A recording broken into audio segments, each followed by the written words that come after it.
Ang bihira naman oo. Kung kailan championship na, saka pa nangyari to. Itinapon ni Jaco ang guwantes sa lupa. Saka sinipa ang isang maliit na bato sa gilid ng field. Galit na galit ang mukha niya. Pawis na pawis at namumula ang pisngi sa inis. Nagkakagulo sila dahil isa sa mga katim niya ang naaksidente. Si Ramil. Nako, Jaco! Mukhang dislocated yung braso ni Ramil. Siguradong hindi na makakalaro yan. Lalong nagdilim ang mukha ni Jaco sa kanyang narinig. Ilang beses na din siyang napamura. Hindi niya mapigilan ang kanyang inis, lalo na at nakikita niya ang kalabang team na tila ba tuwang-tuwa dahil may posibilidad na ma-technical sila at tuluyang matalo. Hindi niya papayagang mangyari yun, lalo na at ipinagyabang niya sa kanyang mga kaibigan at kababaryo na sila ang pinakamagaling na team. Marami din ang nakapusta sa kanila, kaya hindi sila dapat matalo. Anak ng teteng oo. Anong gagawin natin, Sunny? Hayaan mo na. Wala na tayong magagawa eh. Ganyan talaga minsan. Mamalasin tayo. Anong mamalasin? Hindi tayo pwede matalo sa mga ungas na yan. Eh anong gagawin natin, Jaco? Alangan naman si coach ang ipasok. Si Ramil naman, tignan mo. Hindi na makakahawak ng bat yan. Iuuwi na nga oh. Hindi makasagot si Jaco sa sinabi na yon ni Sunny.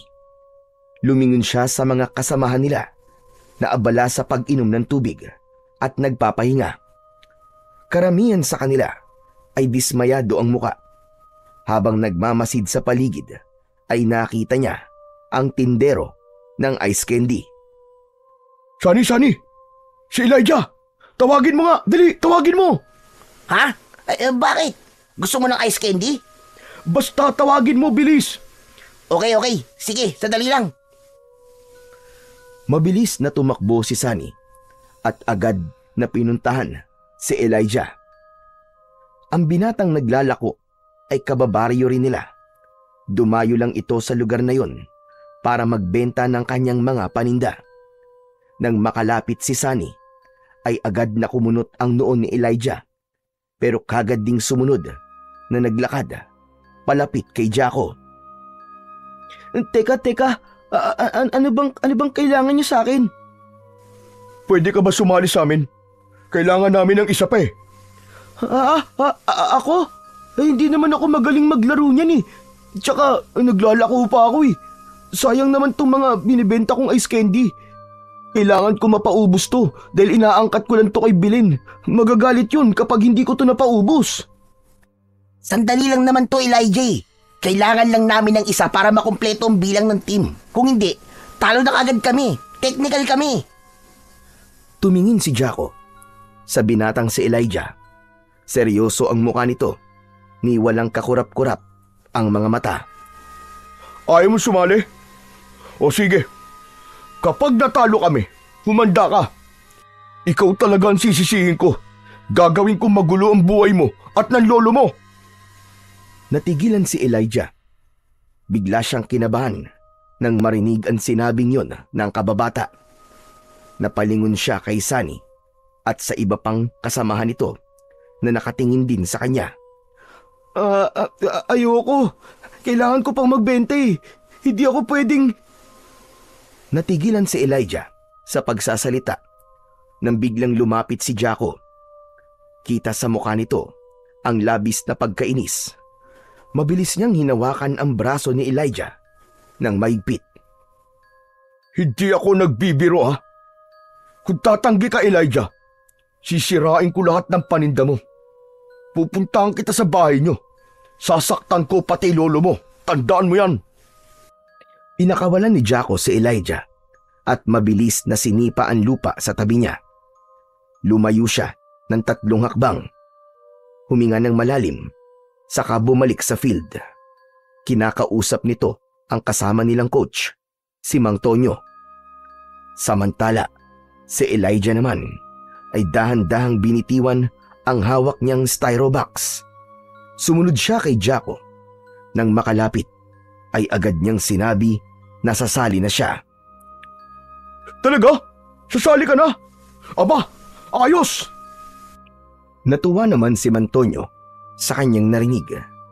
Agad niyang binigyan ng guwantes at uniforme si Elijah at ibinili niya kina Jaco na sabihin dito kagad ang mga alituntunin ng laro. Umalis ang matandang lalaki at lumapit sa komite upang sabihin na kumpleto na ang kanyang mga player. Samantala, habang nakatayo ang dalawa, binalaan muli ni Jaco si Elijah. Hindi na baling wag mong galingan. Basta wag ka lang tatanga-tanga sa laro, ha? Hindi ko may papangako yan kasi hindi naman talaga ako magaling sa laro na to eh. Hindi na nga bali na hindi ka marunong eh. Basta kapag sinalo mo ang bola, sa akin mo palagi ipapasa. Sige. Nang matapos makapagpalit ng damit, ay nagsimula na muli ang laro. Si Elijah ang unang titira. Maigpit niyang hinawakan ang bat. Nang pinakawalan ng pitcher ang bola, iwinasiwas niya ang hawak na pamalo. Natamaan niya ito pero hindi ganun kalakas at hindi rin ganun kalayo ang narating. Natulala pa siya ng ilang segundo. Takbo, bilis! Takbo! Nang marinig yun, ay mabilis na tumakbo si Elijah. Ngunit nang papalapit na siya sa base, biglang natapilok ang paa niya at siya ay nadapa. Bumagsak siya sa lupa. Kasabay nito ay napulot na ng kalaban ng bola at agad na naitapon papunta naman sa taong nakabantay sa unang base. Anak ng teteg naman oh! Out na! Hindi kagad nakatayo si Elijah dahil sa labis na kahihiyan. Sa mga oras na yun, tila gusto niya nang lamunin ng lupa. Nang tignan niya ang mga taong nanonood at kanilang mga kalaban, nakita niyang tawang-tawa ang mga ito sa kanya. Ang kanyang mga kasamahan naman ay halatang dismayado. Ang ilan ay napapailing at ang iba ay napabuntong hininga sa kanyang ginawa.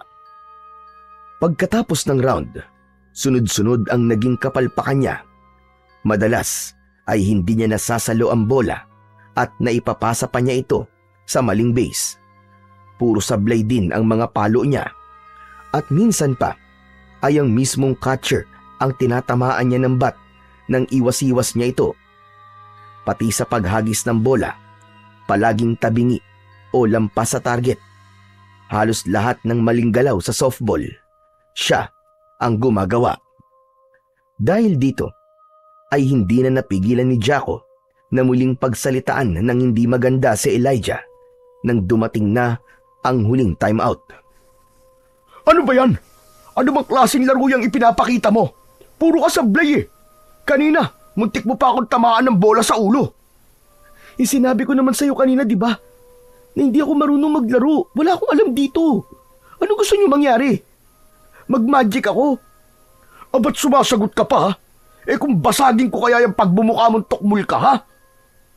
Pare, tama na. Nakatingin na sila sa atin oh. Huwag na tayong gumawa ng eksena dito. Anak ng tutsyang talaga oo. Paano hindi gagawa ng eksena? Tignan mo nga. Kanina tayo ang lamang bago pumasok ang tukmul na to eh. Teka lang ha.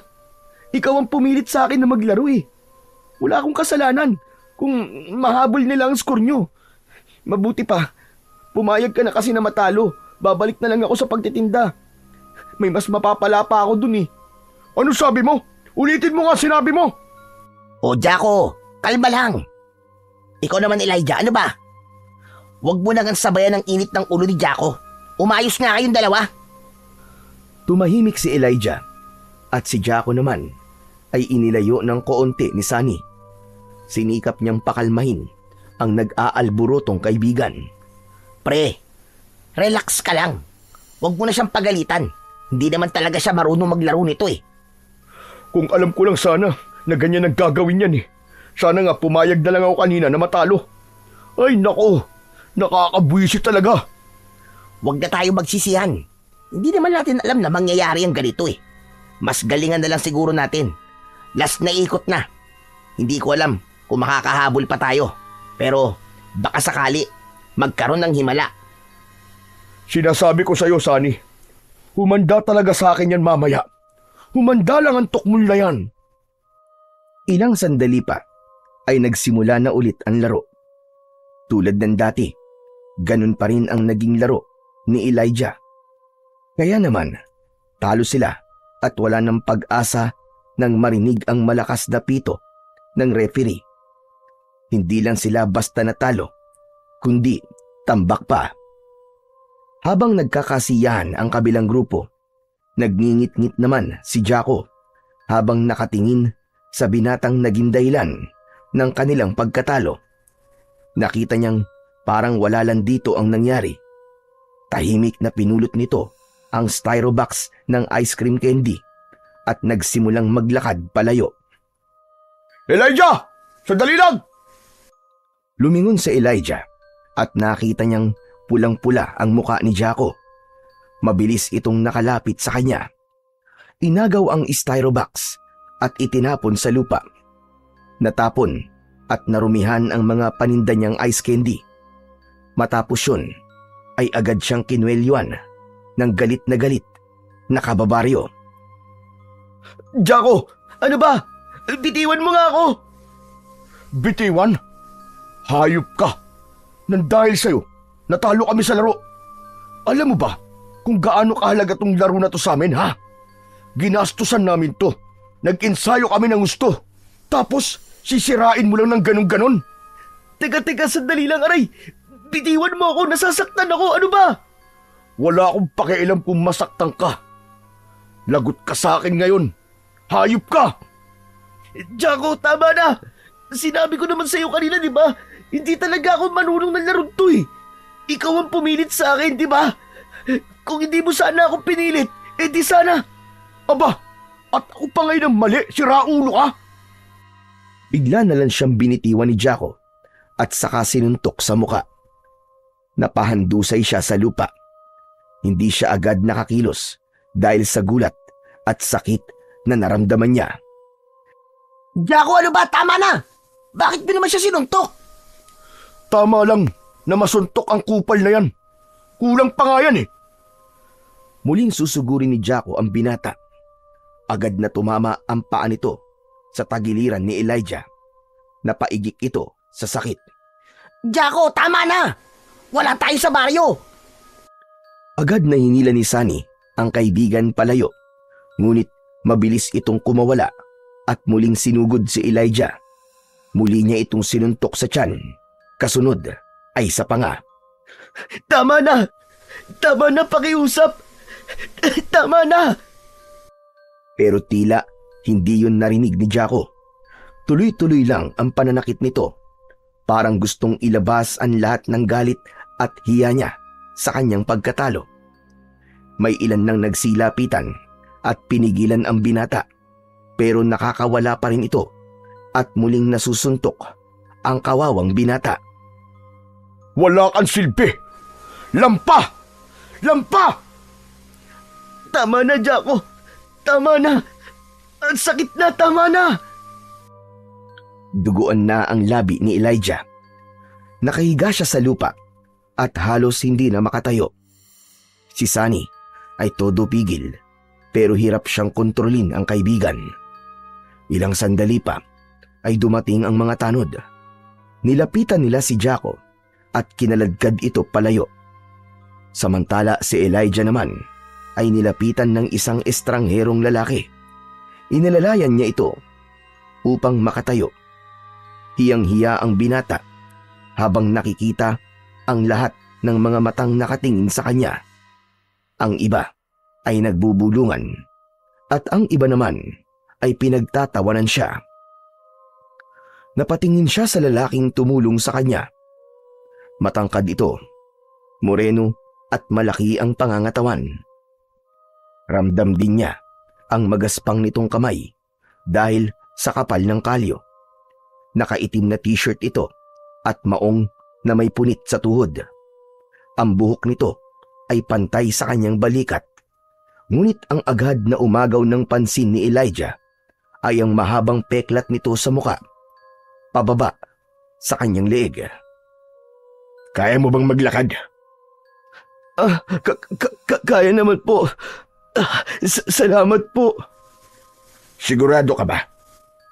Parang masama ang tama mo Hindi po. Okay lang po talaga. Sanay na ako dito. Ano? Sanay? Bakit? Hindi lang ba ngayon nangyaring ganitong pambubugbog sa'yo? Sino ba yung siga na yun? Kababaryo ko po. Yumuko ng bahagya si Elijah at pinunasan ng dugo sa labi gamit ang laylayan ng kanyang damit. Bakit ka pumapayag na saktan ka ng taong yun? Wala naman po akong laban sa kanya kaya tinitiis ko na lang po. Hindi ka dapat nagtitiis ng ganyan. At lalong hindi mo dapat hinahayaan na apakan ka ng kahit na sino bata. Labanan mo siya kung kinakailangan. Mahirap po eh. Anak po siya ng kapitan. Wala po akong laban sa kanya. Ganun ba? Kung ganun ay umuwi ka na. Linisan mo yung sugat mo bago pa ma-impeksyon yan. Salamat po sa pag-aalala nyo. Pero ayos lang po talaga ako. Kayang-kaya po akong gamutin ng lolo ko. Sandali pa ay naglakad na si Elijah. Pinulot nito ang bakanting styrobox. Ngunit bago siya lumayo ay narinig niyang tinawag siya ng tanod. May mga dumating na iba pa. Nilapitan siya at sinabing kailangan niyang makipag-usap sa barangay hall dahil sa gulong kinasangkutan. Samantala, nang makarating na sa loob ng barangay hall si Elijah, nakita niyang tahimik na nakaupo sina Sunny at Jaco. Bakit niyo po ako pinatawag dito? Hihingi daw ng tawad sa'yo si Jaco. Ano? Bakit naman ako hihingi ng tawad sa inutil na yan, ha? Wala akong kasalanan sa kanya. Kung ano ba na nangyari dyan, tama lang sa kanya yun. Pare, easy ka lang. Napag-usapan na natin to kanina, di ba? Sige na, makipag-ayos ka na. Hindi ako hihingi ng sorry sa kanya. Saan dahilan? Kaya tayo natalo. Tama po siya. Ako po may kasalanan. Ako ang dapat sisihin sa pagkatalo nila, Jaco. Pasensya ka na, ha? Elijah, hindi mo kasalanan. Ayos na yun, Sunny. Wala rin namang mangyayari kung magsisisihan pa tayo eh. Kasalanan ko naman talaga eh. O di ba? Aminado siya na siya talagang may kasalanan. Tumahimik na si Elijah. Gusto niya nang matapos ang pag-uusap na yon dahil gusto niya nang umuwi at magpahinga. Ramdam na niya ang kirot ng mga sugat at bugbog sa kanyang katawan. Hindi siya takot kay Jaco, pero takot siya sa impluwensya ng pamilya nito. Kilala ang pamilya nila, may kaya at mula sa angkan ng mga politiko. At isa pa, ang lupang kinatitirikan ng kanilang bahay ay pagmamag-ari nila. Kung lalaban siya, baka mas lalo silang mapahamak. Baka mawala ang pwesto ng tinitirahan nila. At baka pati ang lolo niya ay pag-initan. Wala naman po akong reklamo. Hayaan na lang po natin to. Natulala ang kapitan ng barangay nang marinig yun mula kay Elijah. Tahimik ang lahat. Kahit si Jaco ay natahimik sandali, pero agad din itong umiwas ng tingin. Tinanong siya ng kapitan kung sigurado ba ito sa kanyang desisyon. Tumango ang binata. Dahil doon ay nagpasya na ang kapitan na tapusin na ang usapan. Pinagsabihan na lamang nito si Jaco at si Sunny na sa susunod na gawin nila ang ganong klase ng gulo ay hindi na sila nito papayagang makasali sa mga susunod na laro. Nagpaalam na si Elijah at nang pumayag ang kapitan, lumabas na siya ng barangay hall. Sumunod sa kanya si Sunny. Elijah! Elijah, sandali lang! Oh, anong kailangan mo, Sunny? Ano kasi gusto kong ako na ang humingi ng tawad doon sa nagawa ng kaibigan ko sa'yo. Sunny, sinabi ko nga wala na yun. Tapos na yun. Saka, wala kang dapat na ihingi ng tawad. Wala ka namang kasalanan eh. Pero hindi mo deserve na masaktan ng ganyan. Sanay na ako, Sunny. Hindi na bago sa akin ang ganitong mga bagay. Alam mo naman yun, di ba? Pero mali pa din yun. Sana man lang nagpa-blatter ka. Wala namang mangyayari kung sakaling gawin ko pa yun eh. Baka, lalo lang kaming pag-initan. At yun ang ayokong mangyari. O sige, kung yan talaga ang pasya mo, bahala ka.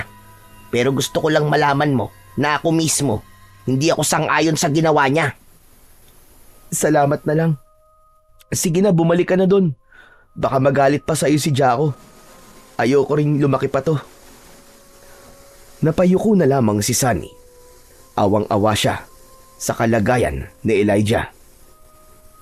Elijah, gusto mo ba na ihatid kita sa inyo? Huwag na. Kaya ko to.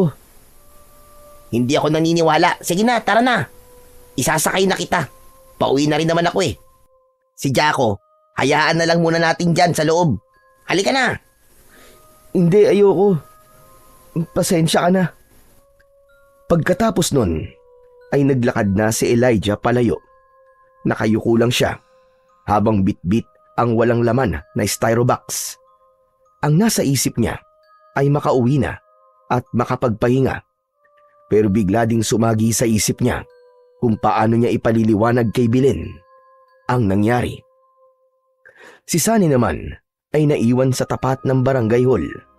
Tahimik at tila nag-iisip. Panay din ang iling nito.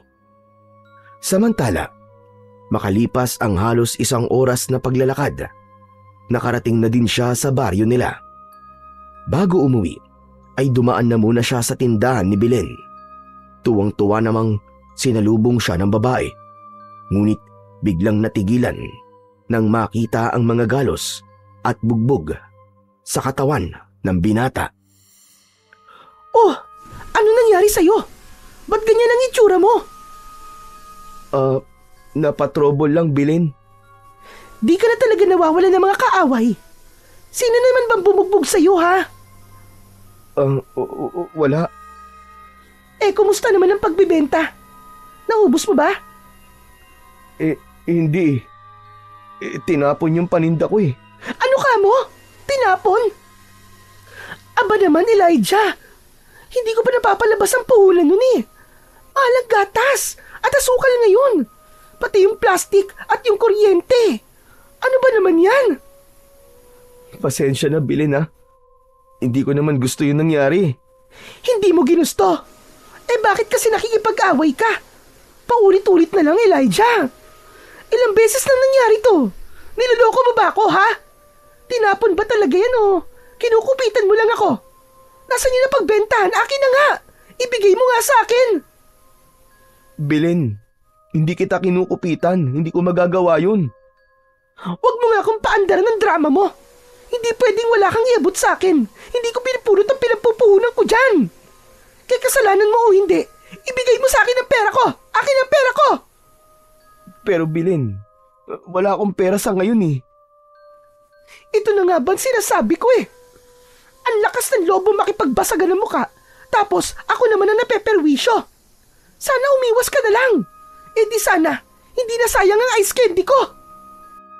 Hindi na sumagot pa si Elijah. Nanatili lang itong nakayuko. Ngunit si Belen, patuloy pa rin ang kanyang paninermon. Ay nako! Ewan ko sa'yo, Elijah. Hindi pwedeng ganito na lang palagi. Puro palugi. Ganito. Simula bukas, hindi ka na muna pupunta dito. Hanggat hindi mo nababayaran ng mga ice candy ko, hindi ka makakakuha sa akin ng mga bagong paninda. Wala na akong tiwala sa'yo, Elijah. Huwag naman, Belen. Wala naman talaga akong kasalanan eh. Sila nag-umpisa ng gulo. Kita mo naman sa katawan ko yung bugbog, di ba? Ay nako, wala akong pakialam sa'yo. Ang importante sa akin ay ang pera ko. Umalis ka na nga sa harapan ko. Buisit! Naglakad na pauwi si Elijah sa kanila. Masama ang loob niya sa nangyari. Pero alam niyang hindi niya pwedeng sisihin si Belen sa naging galit nito sa kanya. Ilang sandali pa ay nakarating na siya sa kanila. Agad niyang nakita ang Lolo Rubin niya na nakaupo sa bangkito. Abala sa pagkutingting ng mga paso ng halaman. May hawak itong isang maliit na pambungkal.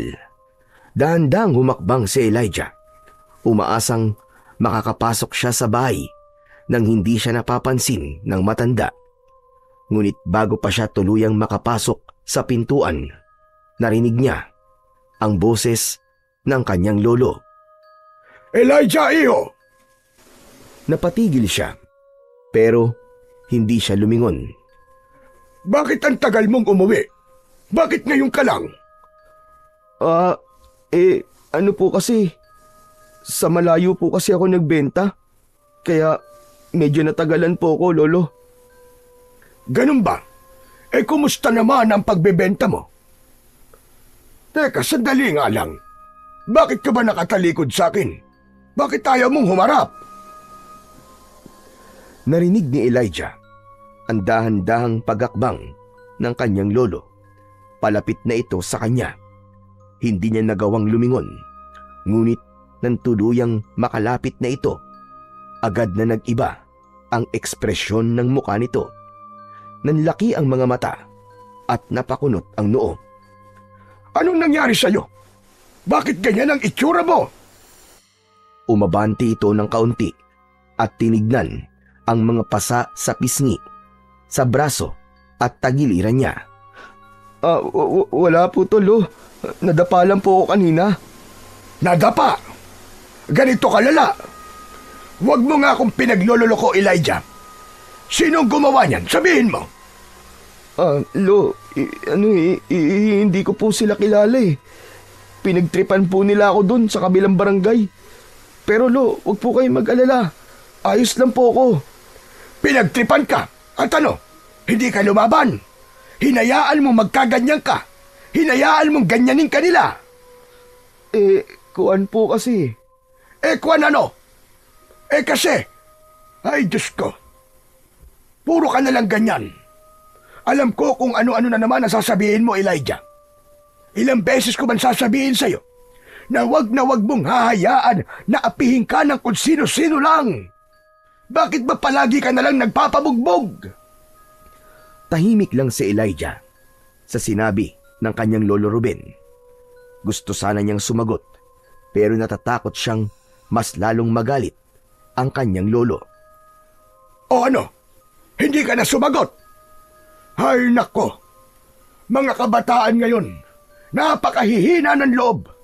Kung ako sa'yo, abay lalaban ako. Hindi ko hahayaan na apak-apakan lang ako ng kung sino-sino. Habang nagsasalita ang matanda, napansin itong hindi mapakali ang binata. Paiba-iba ito ng tayo at hindi makatingin sa mata niya. Teka lang, nagsisinungaling ka ba? Sabihin mo nga, ha? Sino ba talaga ang bumugbog sa'yo? Ano po, si Jaco po, Lolo Ruben. Ano ka mo? Si Jaco na naman! Anong nangyari? Ba't kanya binugbog?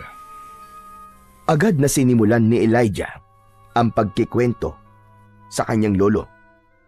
Lalo namang sumiklab ang galit ng matanda nang marinig ang katotohanan. Sumusobra na talaga ang lalaking yan. Sumusobra na! Labis-labis na kanyang kawalangyaan. Halika, punta natin siya sa bahay nila. Kakausapin ko ang tatay niya. Lolo, wag na po. Hayaan na po natin. Anong hayaan ang sinasabi mo? Paulit-ulit ka na sinasaktan. Gusto mo palampasin pa rin. Anong tingin nila sa'yo? Punching bag? Mga hayop na yon. Tama na po, Lolo. Baka lalo lang pong lumaki ang gulo eh. Hindi. Hindi ako papayag na ganun-ganun na lang. Akong bahala. Kakausapin ko si Kapitan at sasabihin ko sa kanya lahat ng mga katarantaduan na ginagawa ng anak niya. Lolo, tama na. Wag na po. Pakiusap. Ayoko po ng gulo. Napahinto si Lolo Ruben, pero halata pa rin na nagpipigil ng kanyang galit. Nakatitig lang ito sa apo at mahigpit ang pagkakasara ng kanyang kamao. Hindi pwede ang ganon, Apo. Kailangan niya ng maturuan ng leksyon. Hindi ko na kayang magtiis. Ayaw na ayaw kung nakikita kang ganyan. Naiintindihan ko naman po kayo, Lo eh. Pero ayoko na pong madamay pa kayo. Huwag na po kayong magalit. Alam mo, Elijah, hindi ako galit dahil lang sa nabugbog ka. Galit ako kasi pinapayagan mong ganunin ka. Hindi pwedeng puro hayaan na lang. Sige po, Lolo. Pero palampasin na lang po muna natin to. Sa susunod po, iiwas na lang po ako sa kanya. Huwag na po tayong pumunta doon at pagod na po ako eh. Saka masakit po ang katawan ko, Lo. Gusto ko na po munang magpahinga. Ay, nako. O sige, magpahinga ka na muna. Pero sana lang, Apo, sa susunod, matuto ka namang ipagtanggol mo kahit papano ang sarili mo. Hindi pwedeng palagi na lamang ganito. Opo, Lolo. O sige na, pumasok ka na ron sa loob. Mamaya'y magluluto ako ng masarap na hapunan. Kumain ka ng madami para lumakas ka naman. Pambihira talagang buhay to. Tumango na lamang si Elijah. Pumasok na siya sa loob ng bahay. Sa labas ay naiwan si Lolo Ruben. Tulala ito at tila nag-iisip ng malalim. Bakas pa rin ang galit at inis niya sa nangyari sa kanyang apo. Kundi lang talaga ako matanda. Papatulang ko talaga yung lalaki na yon. Sumusobra na siya. Sobra nang talaga. Nakakapanggigil. Kawawa naman ang apo ko. Samantala, pagpasok ni Elijah sa bahay nila, marahan niyang isinara ang pinto. Inilatag na niya ang banig sa loob ng kwarto at nahiga. Ilang sandali siyang nakatitig sa kisame. Pero pamaya-maya, dahil sa labis na pagod at sakit ng katawan, di na niya namalayan na siya ay nakatulog. Kinagabihan, ginising si Elijah ng kanyang lolo. Dahan-dahan niyang iminulat ang kanyang mga mata. Tapos ay agad niyang naamoy ang aroma ng nilulutong tinulang manok ng matanda. Bumangon ka na dyan, Apo.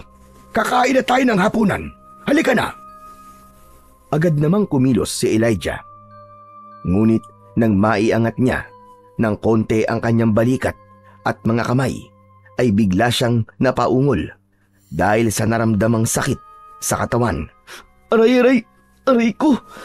Aray, ang sakit, Lolo! Masakit po ang buong katawan ko, aray! Agad na nagsindi ng lampara ang matanda. Napailing muna ito bago maingat na inalalayan ang binata para makabangon. O sige, dahan-dahan lang. Salamat po, Lolo. Ay, ba't kanina hindi naman ganito kasakit ito? Bakit ngayon sobrang sakit na? Hayaan mo at gagamutin natin mamaya pagkatapos natin kumain. Siya nga pala, galing ako dun sa bahay ni na Kapitan kanina. Ha? Bakit po kayo pumunta doon, Lolo? Gusto kong kastiguhin yung barumbadong gumulpi sa'yo. Pero iba nangyari. Ano po nangyari? Sinaktan po ba nila kayo, Lo? Kasi naman sabi ko naman po kasi sa inyo, wag na kayong pumunta doon Pagdating ko dun sa bahay nila, ay nag-uusap silang mag-ama. Akala mo kung sino yung lalaki na yun. Pangiti-ngiti pa nang dumating ako. Tinanong ako ni Kapitan kung ano raw ang kailangan ko. Ang sabi ko, gusto ko lang malaman kung bakit binugbog ka ni Jaco. Ano pong sabi? Abay, sinabi ba namang kasalanan mo daw kung bakit ka nabugbog? Ikaw daw ang unang naghamon ng away. Pinatulang ka lang daw niya. Hindi po yun totoo, Lo. Binugbog po niya ako dahil ako po ang sinisisi niya sa pagkatalo nila sa softball. Sinungaling talaga yun. Naniniwala ako sa iyo, Apo. Pero mas pinakinggan ni Kapitan yung kwento ng anak niya. Ang kapal ng mukha nila. Abay, akalain mo, ako pa ang sinermonan. Kasi Lo, ang kulit niyo naman Sabi ko naman po sa inyo, hayaan niyo na lang Hayaan? Abay, hindi pwede yun. Hindi mo pwedeng hayaan na lang palagi na inaapi ka. Alam ko naman po. Pero lo, tulad nga ng sinabi ko, ayoko ng gulo. Mas gusto ko pong manahimik na lang. Alam mo, minsan ang pananahimik, hindi kabaitan yan. Kahinaan ang tawag dyan. Kung lagi kang iiwas, mas lalo ka lang nilang pagtitripan. Mas lalo ka nilang aapihin at tatapak-tapakan. Tama naman po kayo, Lo. Pero wala naman po tayong magagawa eh. Hindi po natin sila kaya. Yun na nga nakakabwisit eh. Kinakayang-kayanan na lang nila tayo. Nako! Kung hindi lang talaga masama ang mangkulam, pinarusahan ko na sila sa paraang alam ko. Ano po yun, Lo? Ibig nyo sabihin marunong po kayong mangkulam? Oo naman. Marunong mangulam ang mga albularyo. May alam kami na dasal at ritual para magparusa o magbigay ng sumpa. Pero oras na gawin namin yun. Kapag pinili namin gamitin ang itim na mahika, hindi na madaling bumalik kami sa dati. Dadalhin na kami nito sa madilim at makakaliwang daan. Wag niyo na pong gagawin yun, Lo. Mabuti pa po ipagpasa Diyos na lang po natin sila. Saka naniniwala po ako na darating po ang araw. Natitingalain din po nila tayo at hahangaan. Darating po ang araw, Lo, na hindi na po ako sasaktan ni Jaco. Sana nga, Apo. Dahil kapag nagpatuloy pa ito, naku, ewan ko na lang. At baka parehas ko silang mabugbog. Lalo na yung kapitan na yon, na turingang ama ng baryo, pero hindi marunong maging ama sa tarantadong anak. Napakakonsentidor. O, Lo, ang puso niyo po. Baka mamaya atakihin pa po kayo sa puso Relax lang, Lo. Aba, ewan ko sa'yo.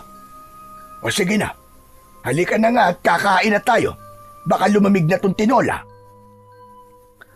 Naglakad na sila ng dahan-dahan hanggang sa makarating sila sa kusina. Agad na ipinaghanda ni Lolo Ruben ang kanyang apo. Pagkatapos ay kumain na sila ng tahimik. Matapos kumain, si Lolo Ruben na rin ang nagligpit ng pinagkainan. Ilang sandali pa, pinaupo niya si Elijah sa papag at kinuha ang mga dahon at langis na ginagamit niya sa panggagamot. Maingat nitong pinahira ng langis ang mga pasa at galos ng binata habang bumubulong ng mga dasal at orasyon. Medyo mahapdi nung una, pero unti-unting gumaan ang pakiramdam ni Elijah. Nang matapos magamot ang mga sugat ni Elijah, tumayo ang matanda at naglakad papunta sa maliit na aparador at may kinuha roon.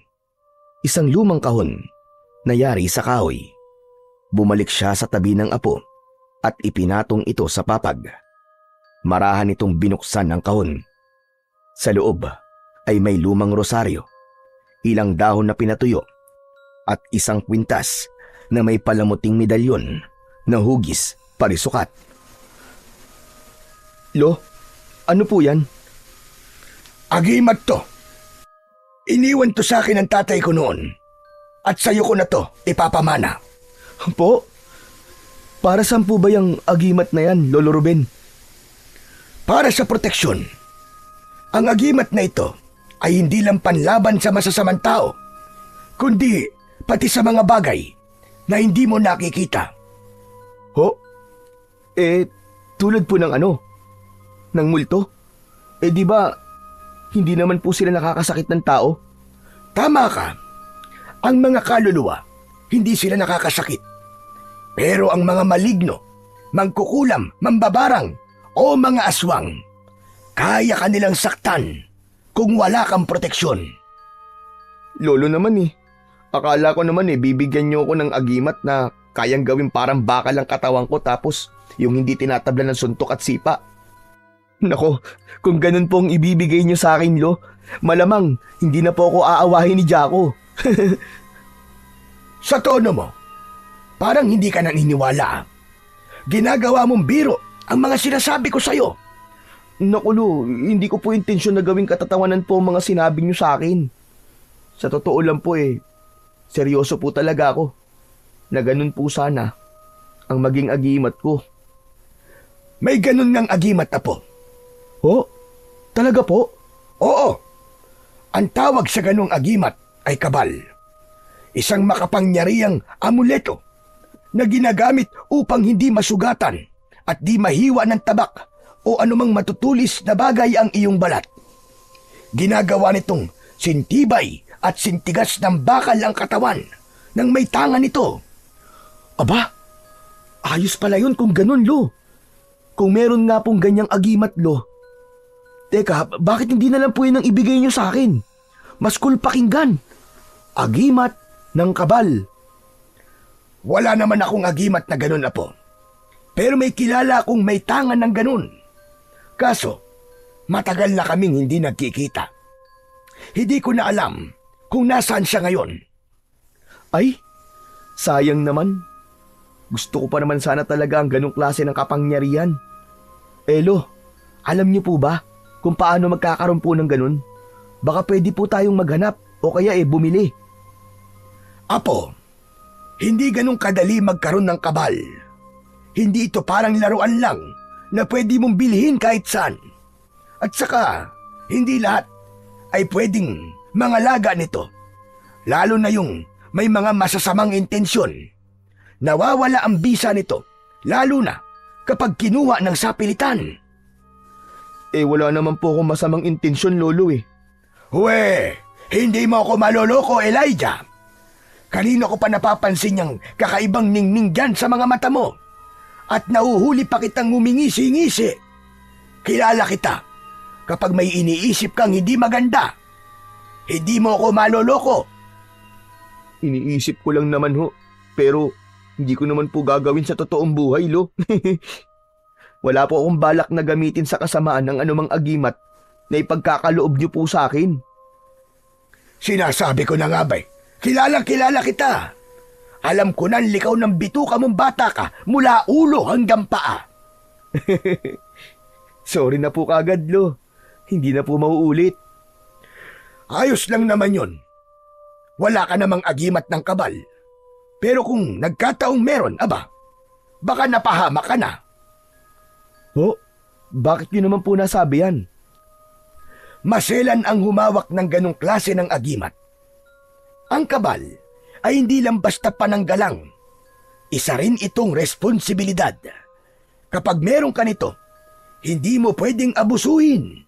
Hindi mo pwedeng gamitin para manakit ng iyong kapwa nang walang dahilan. Ganun po pala. Pero teka, Lolo Ruben, sino po ba yung taong may agimat po na ganun? Dati ko siyang kaibigan. Ang pangalan niya ay Benjamin. Pero mas kilala siya sa tawag na Kabenjo. Ang taong yon, kakaiba. Hindi siya basta-bastang albularyo lang. Mas bata siya sa akin, pero mas marami siyang alam na dasal at orasyon. Mas matapang din siya at mas magaling makipaglaban. Manghang napatingin si Elijah sa kanyang lolo. Nakita nito ang kakaibang ningning sa mga mata na noon lang niya nakita. Malapad din ang pagkakangiti nito na tila masayang-masaya. Ngunit maya-maya pa ay bigla itong tumahimik. Nag-iba bigla ang ekspresyon ng kanyang muka at isang malalim na buntong hininga ang kanyang pinakawalan.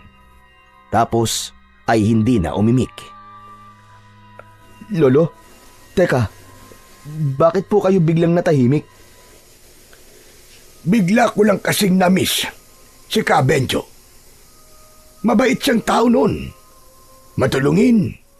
Pero nagbago siya nang makuha ang agimat ng kabal. Parang nabaliw sa kapangyarihan at wala na siyang kinatatakutan. Kahit sinong humamon sa kanya, sinasaktan niya. Minsan kahit walang dahilan, ginagamit niya ang lakas ng agimat para magyabang at ipakita kung gaano siya kalakas at kamakapangyarihan. Inabuso po niya ang kapangyarihan? Pero bakit po, Lo? Kung mabait naman siya dati, bakit siya naging masama? Saka, di ba sabi mo kanina, kapag ginamit po sa kasamaan ng kabal, ay mawawalan ito ng bisa. Sandali lang iyo, ang dami namang tanong nun. Isa-isa lang. Mahina ang kalaban. Yung unang tanong mo muna ang sasagutin ko. Oo, mabait siyang tao. Pero naging masama at mapang-abuso dahil nasaktan siya sa maling pag-ibig. Iniwan siya ng asawa niya at sumama sa ibang lalaki. Magmula noon, parang nawala na ng direksyon ng buhay niya. Panay inom, puro gulo ang hinahanap. Talaga po? Naku'y kawawa naman po pala kung ganun. Depresyon po ang dahilan. Tama ka, depresyon nga. Para siyang nabaliw. Parang nawalan siya ng kakayang mag-isip kung ano ang tama at mali. Panay ang paalala ko sa kanya noon na huwag niyang abusuin ng agimat ng kabal. Pero ayaw niyang makinig. Maski ako kinalaban pa nga niya. Nagkasakitan kaming dalawa hanggang sa pinili ko na lang na iwan siya at pabayaan na lang. Ganun? Nakakalungkot naman po yun. Sayang po ang pinagsamahan nyo. Nakakalungkot talaga. Minsan nga, naiisip ko na hindi tama ang ginawa kong pag-iwan sa kanya sa oras na kailangan niya ako. Wala po kayong dapat na pagsisiyan o pag-isipan, Lo. Wala naman po kayong kasalanan kung bakit po siya nagkaganon eh. Hindi ganon, Apo. Malaki talaga ang kasalanan ko. Kasi, imbis na suklian ko lahat ng kabutihang ginawa niya para sa akin, nilayasan ko siya at pinabayaan ng ganun-ganun na lamang. Ngayon, hindi ko alam kung buhay pa ba siya o hindi na. Pero Lo, matagal na po yun, di ba? Baka naman nagbago na siya o umayos na po ang buhay niya ngayon. Malay nyo, nagsisi na rin si Kabenjo sa mga ginawa niya. Hindi ko alam, Apo. Wala akong ideya. Kasi, nung araw na binilikan ko siya, ang huling balita ko sa kanya, naglayas siya at nanirang mag-isa sa bundok. Sa palagay niyo po, nasa bundok pa rin kaya siya hanggang sa ngayon? Hindi ko alam. Maaaring oo. Oo, baka wala na siya. Hindi ko sigurado. Marahang isinara ni Lolo Ruben ang kahon ng agimat at muling ibinalik ito sa aparador. Habang ginagawa yon, ay panay ang bilin niya sa apo na kapag isinuot niya na ito, ay wag na wag niya nang aalisin sa kanyang katawan. Nangako naman siyang susundin niya ang lahat ng mga bilin ng kanyang Lolo Ruben. Lolo, may bisa pa po bang agimat na to? Hindi ko na rin alam, Apo. Matagal na kasi ang hindi nagagamit. Pero hayaan mo, susubukan nating gisingin yan sa pamamagitan ng pagdarasal ng orasyon. Pero bago yon, matulog ka na ulit. Huwag kang magpuyat. Sana nga po makatulog po ako ng maayos sa kalagayan kong to. Huwag kang mag-alala. Bukas wala na yung mga sakit na nararamdaman mo. Halika na at ihatid na kita sa silid mo. Aalalayan kita. Hinawakan ni Lolo Ruben ang mga braso ni Elijah. Dahan-dahan silang naglakad hanggang sa makapasok sila sa kwarto. Nahiga na si Elijah at kinumutan pa siya ng kanyang lolo bago lumabas ang matanda. Maya-maya pa ay pumikit na siya at nakatulog. Kinabukasan ay medyo tinanghali nang gising si Elijah. Dahan-dahan siyang bumangon mula sa papag at nagulat siya nang wala siyang maramdamang anumang sakit sa katawan niya. Hindi siya nahirapang bumangon. Aba, ang galing! Ayos ah! Grabe! Ang galing talagang manggamot ni Lolo. Tumayo siya at lumapit sa salamin. Tinignan niya ng mabuti ang sarili. Nakita niyang namamaga pa rin ang pisngi niya. May itim pa rin ang paligid ng mata at kita pa rin ang ilang galos sa noo at braso, maging ang pumutok na labi. Ngunit kahit ilang beses niyang pisilin ang mga ito, ay hindi siya nasasaktan. Pambihira! Tama nga si Lolo sa sinabi niya kagabi na magiging maayos na ang pakiramdam ko ngayon. Ang galing! Mabisa talaga ang mga gamot niya. Kakaiba talaga si Lolo. Mahusay. Napangiti siya habang hinahaplos ang pisngi niya. Sana palaging ganito. Kahit bugbugin nila ako, wala akong sakit na mararamdaman. Lumabas na siya ng kwarto at tinawag ang matanda. Ngunit walang sumasagot. Dumiretso siya sa kusina pero wala doon ang kanyang lolo. Wala rin sa kwarto nito at wala din sa labas ng bahay. Saan kaya nagpunta yun? Sandali siyang naupo sa balkonahe sa isang upuang gawa sa kahoy. Ngunit hindi pa man siya nagtatagal doon ay nakita niyang paparating na ang kanyang lolo. Humahangos ito, pawis na pawis at hingal na hingal. Nang makalapit ang matanda, agad niya itong tinanong. Lo, ano po nangyari? Bakit para po kayong hinahabol ng 10 kabayo? Hindi kagad nakasagot ang matanda sa kanya. Huminga muna ito ng malalim bago nagsalita. Apo, hindi ka maniniwala. Patay na si Belen. Nanlaki ang mga mata ng binata sa kanyang narinig.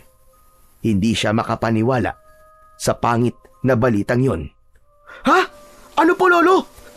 Hindi pwede. Kausap ko lang po siya kahapon bago po ako umuwi dito Ibinigay ko pa nga po sa kanya yung walang laman na styrobox Ano po nangyari sa kanya? Bakit po siya namatay? Nadiskubre siya kanina lang. Pinuntahan ko nga kagad nung sabihin ng kapitbahay natin ang tungkol sa pagkamatay niya. Ang dami nang ang tao doon sa kanila. Grabe ang nangyari sa kanya, Apo. Pinatay siya. Ho? Paano po nangyari yun? May nakaaway po ba siya? O baka naman, baka may pumasok po na magnanakaw? Hindi pa malinaw, Apo, kung ano ang dahilan. Pero ang sabi-sabi, wala naman daw narinig ang mga kapitbahay niya kagabi. Wala man lang sigaw. Walang humingi ng tulong. Pambihira. Kawawa naman po si Belen, Lolo.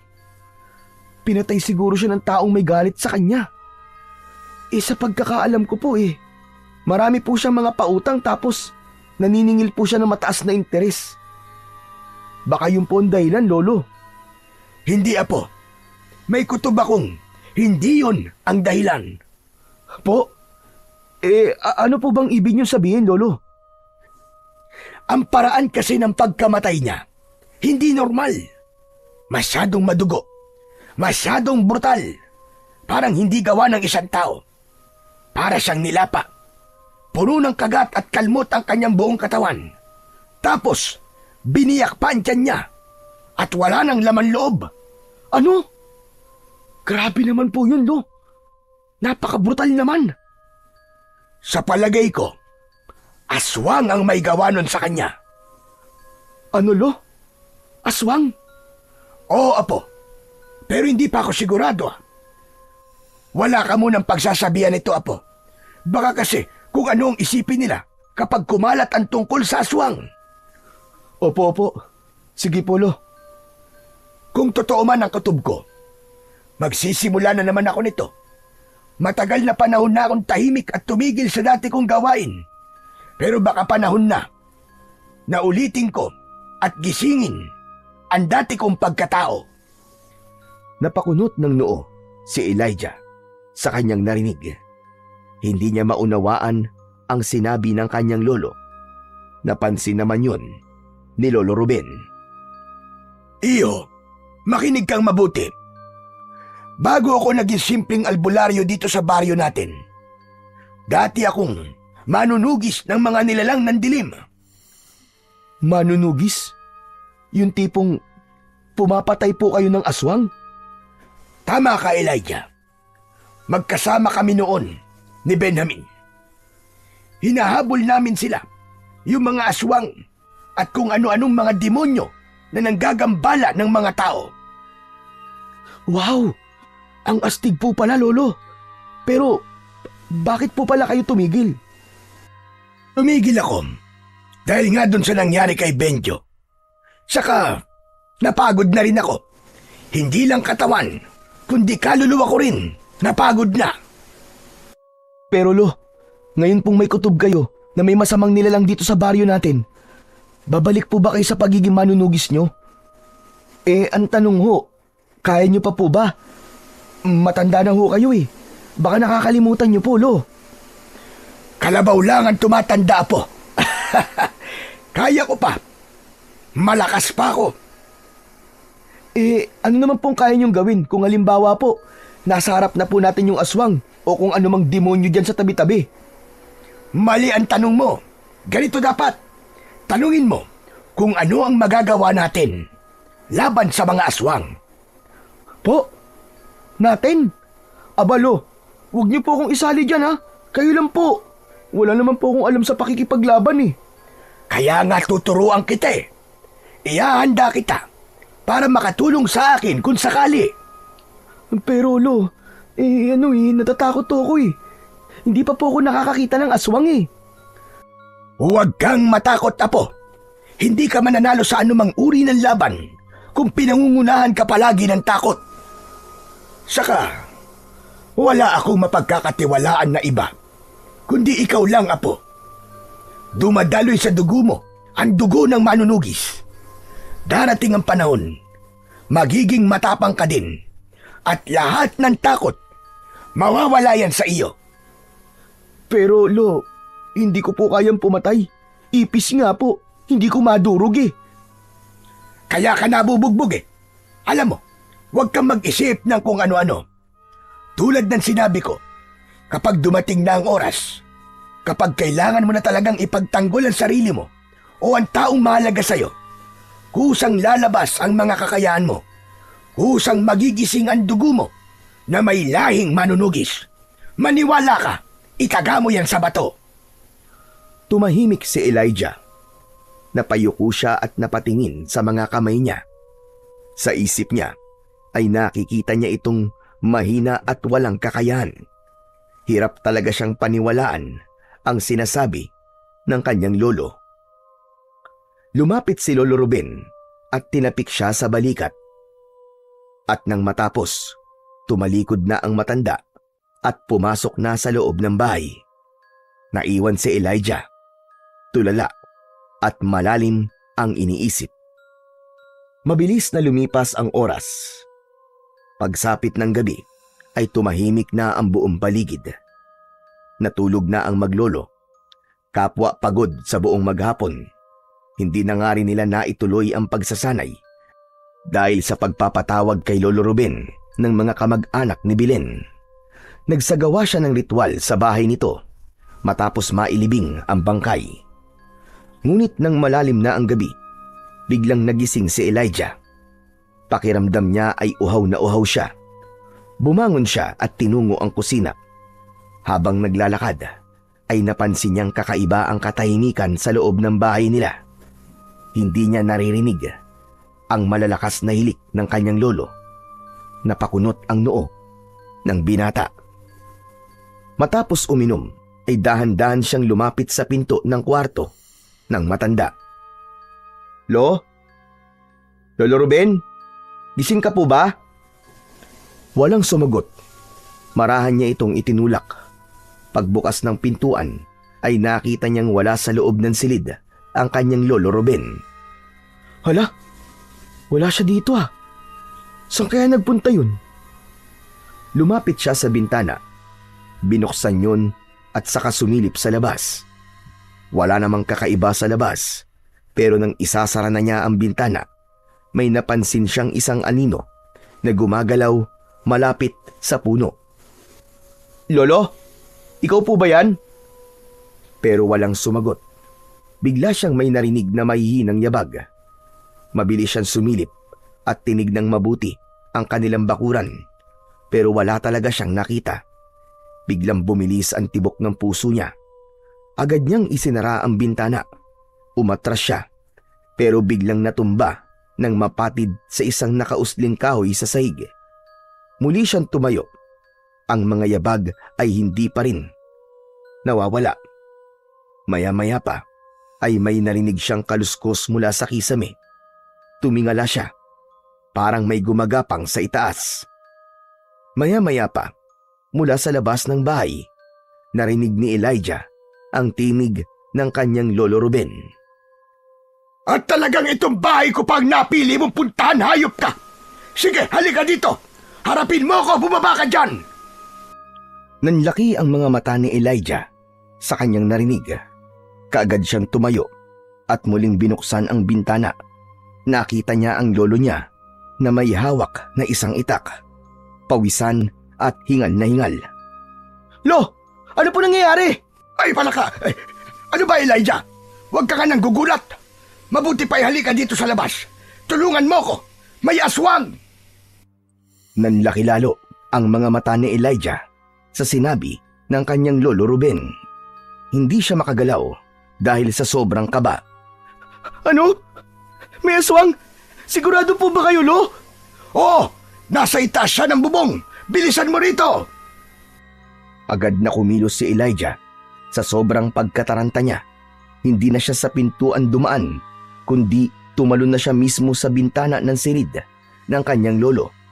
Napasubsob pa siya sa lupa pagbaba niya. Anak ng, pambihira ka talagang bata ka, oo. Palagi mo nalang pinaiiral ang kalampahan mo. Walang nagawa ang matanda, kundi ang mapakamot na lamang sa ulo habang pinapanood ang apo na pinapagpag ang lupa na dumikit sa damit at katawan nito. Nang makatayo ang binata, ay agad niyang tinignan ang bubong. Lo, nasa po yung aswang na sinasabi niyo? Wala naman po akong nakikita. Hindi pa siya tapos magsalita, ay biglang may narinig siyang isang nakakatakot na ungol at singasing na parabang ahas. Elijah, umilag ka! Dali! Biglang tumalon mula sa bubungan ang isang nilalang. Maitim ang balat nito at mabalahibo. May matatalas na kuko at pangil. Mapulang-mapula din ang mga mata nito. Hindi kagad nakakilos si Elijah. Natulala siya sa kanyang nakita. Sa isang iglap, may malakas na kamay na biglang humawak sa kanya at hinila siya palayo. Halos matumba siya. Mabuti na lang at naibalanse niya ang katawan niya. Pagtingin niya, si Lolo Ruben pala ang humila sa kanya. Iniiwas siya sa aswang na sumugod. Muntik na siyang masunggaban ng aswang. Ilang pulgada na lang sana at tapos na siya. Dumaan sa harap niya ang matutulis na kuko ng halimaw na muntik nang tumama sa kanyang muka. Elijah po! Huwag kang tatanga-tanga! Gusto mo bang lamunin ka niya ng buhay? Hindi na nakasagot si Elijah. Nakita kasi niyang mabilis na kumilos ang aswang. Si Lolo Ruben naman ang pinuntirya nito. Sinugod nito ang matanda. Itinaas nito ang matutulis na kuko. Pero maagap na nasalag ng matanda ito gamit ang kanyang itak. Elijah po! Tulungan mo ako! Kumuha ka ng patpat! Bilisan mo! Paluin mo ang kanyang anino! Dali! Mabilis na kumilos ang binatang si Elijah. Iginala niya ang kanyang paningin sa paligid. May nakita siyang isang piraso ng sanga na nakakalat malapit sa kanya. Agad niya tong pinulot. Pumwesto siya sa likod ng halimaw. Kahit nanginginig ang mga kamay, pinalo niya ng sunod-sunod ang anino ng aswang. Lumayo ka sa amin! Layo! Alis! Alis! Lumayas ka dito! Yan! Ganyan nga po! Huwag kang matakot sa kanya! Agad na lumayo ang aswang nang maramdaman ang matinding sakit sa kanyang katawan. Napapasigaw ang halimaw. Ilang sandali pa ay tumalon ito ng mabilis hanggang sa biglang naglaho. Naiwan sina Lolo Ruben at ang kanyang apo. Parehong hingal na hingal. Buwisit! Natakasan tayo ng hayop na yun! Oo nga po, wala na po siya. Buti na lang, Lo. Akala ko po kanina katapusan na po natin Isa ka pa! Lumabas ka talaga ng walang sandata. Kanina ko pa gustong gawin sa ito Aray ko! Bakit ka naman ng batok, Lo? Ang sakit po nun Ay nako, nakakabwisit ka din kasi. Kung doon ko kasi sa pintuan dumaan at kinuha mo ang punyal doon, sana meron kang sandata na panlaban doon sa aswang na yon. Pero anong ginawa mo? Nag-over the bintana ka. Pambihira ka naman, oo. Pasensya na po kayo. Nataranta po kasi ako Yan! Yan ang dahilan kung bakit kailangan mo matutong lumaban. Nakita mo yung kanina? Opo, totoo pala talaga sila. Pero Lo, bakit kaya tayo inatake? Wala naman tayong ginagawang masama sa kanya. Sa palagay ko, ay nagkataon lang iyo. Malamang ay gutom na gutom lang ang damuho na yon. Kaya nagmamanman lang at nag-aabang ng pwede niyang mabiktima. Nung magising ako kanina, naramdaman ko siya, kaya lumabas ako. Hinanap ko siya. Hindi ko naman alam na ito rin palang bahay ko ang pupuntahan niya. Nakakatakot naman ang trabaho niyo, Lolo. Kung ganito po ang manunugis, parang hindi ko talaga kakayanin. Oo, nakakatakot nga. Pero mas nakakatakot kung wala kang gagawin habang may mga halimaw na gumagala sa paligid at nambibiktima ng mga taong walang kalaban-laban. Sige nga, maaati mo ba na manahimik na lang kung alam mo namang may kaya kang gawin para tumulong sa iba? Hindi po, Lolo. Siyempre, makokonsensya po ko. Eksakto! Mahirap kalaban ng konsensya. Yan ang tatandaan mo. Wala tayong pagpipilian. Kailangan nating mapatay ang aswang na yon bago pa makapaminsala ng gusto dito sa ating lugar. Lo, paano po natin siya hahanapin at papatayin? Aabangan natin siya. Sigurado ko na babalik yon at gaganti sa ating dalawa. Natahimik si Elijah sa huling sinabi ng lolo niya bago sila pumasok sa loob ng bahay nila. Nang muling bumalik sa higaan ang binata, narinig niya mula sa malayo ang malakas na alulong ng isang aso. Kinabukasan, nagising si Elijah sa ingay sa labas. Agad siyang tumayo at lumapit sa bintana. Binuksan niya yun at mula doon ay nakita niya ang maraming tao na nagkakagulo sa harap ng bahay nila. May pinag-uusapan ng mga ito. Ang kanilang mga muka ay seryosong seryoso at may bahid ng pag-aalala.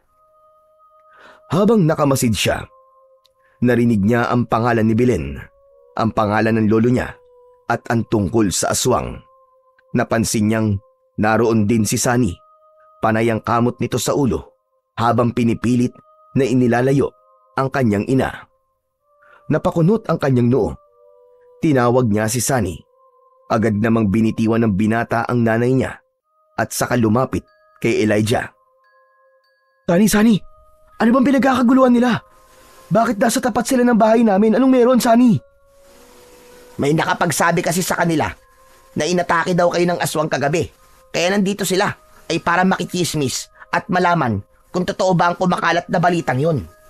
Alam mo, marami ang haka-haka tuloy na posibleng yung aswang na yon ang pumatay kay Bilin. Yun ang pinag-uusapan nila kanina pa.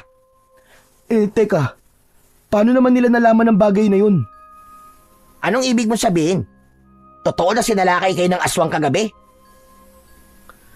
Bago sagutin yun ni Elijah, ay inanyayahan nito ang binata na pumasok sa loob ng bahay nila. Dito na lang natin pag-usapan yung tungkol sa aswang. Wala kasing dapat na mapagkatiwalaan ngayon eh. Baka isa sa mga nariyan ng aswang eh. Ha? Ganun ba? O sige, dito na lang. Ano ba talaga kasing nangyari? Totoo, Sunny. Totoo. Inatake nga kami ng aswang kagabi ni Lolo. Talaga? Kung ganun, ay totoo nga na aswang ang pumatay kay Bilin. Yun ang hinala ni Lolo. Aswang ang may kagagawa nun. Nakakatakot naman. May aswang na pala dito sa baryo natin. Oo nga eh. Nakita ko siya kagabi. Kitang-kita ko. Nakipaglaban pa nga kami sa kanya eh. Talaga? Mabutit di kayo nasaktan. Yun na nga eh. Mabuti na lang talaga at magaling si Lolo. Muntik na nga ako mamatay sa takot eh. Alam mo ba sabi ni Lolo? Hindi basta-basta ang aswang na yun. Mabilis at matalino daw. Parang ikaw. Huy! Huwag ganun. Matalino lang ako at mabilis kumilos pero hindi ako aswang. Tao ako, tol. Huwag mo akong kinukumpara sa halimaw na nakita mo kagabi. Sira ulo na to. Defensive ka naman masyado, pre. Binibiro ka lang naman eh. Hindi magandang biro yun, Elijah, no? Nakakapikon kaya yun Ikumpara mo ba naman ako sa aswang? Pasensya na nga. Ito naman oo. Oo na. Sige na. Pero teka, paano ba kayo nakaligtas kagabi? Si lolo ko nakipaglaban dun sa aswang. Pero ako namalo sa aswang. Pinalo ko yung anino niya ng ilang beses. Tapos yun, nagsisisigaw na siya ng matindi. Kaya lang nakatakas Sayang naman. Sana, napatayin nyo na para matahimik na ang baryo natin. Kaya nga Pero wala Sadyang nakatakas siya Ganun ba? Matanong ko lang. May ideya ba ang lolo mo kung sino yung aswang na yon? Wala hindi niya kilala. Pero sabi niya, magbabantay siya para tugisin yung halimaw na yun. Sasama nga ako sa kanya tutulungan ko siya. Ilang sandali ng katahimikan ang namayani sa pagitan ng dalawa. Panay ang kutkot ni Sunny sa kanyang mga kuko. Parang may iniisip. Teka, sigurado ka bang wala pa siyang alam kung sino talaga yung aswang na yon? Wala pa kagabi. Pero ngayon, ewan ko. Hindi pa kami nagkikita mula kaninang umaga Baka may nalaman na siya. Hindi ko pa sure. Siya nga pala. Paano niyo nalaman ng tungkol sa aswang? Isa sa mga kapitbahay nyo nagkwento dyan sa chismosa nating mga kabarangay. Kagabi daw ay narinig nilang nagkakagulo kayo. Kaya sumilip siya at kitang-kita daw niya na nakikipaglaban kayo sa isang aswang. Ano?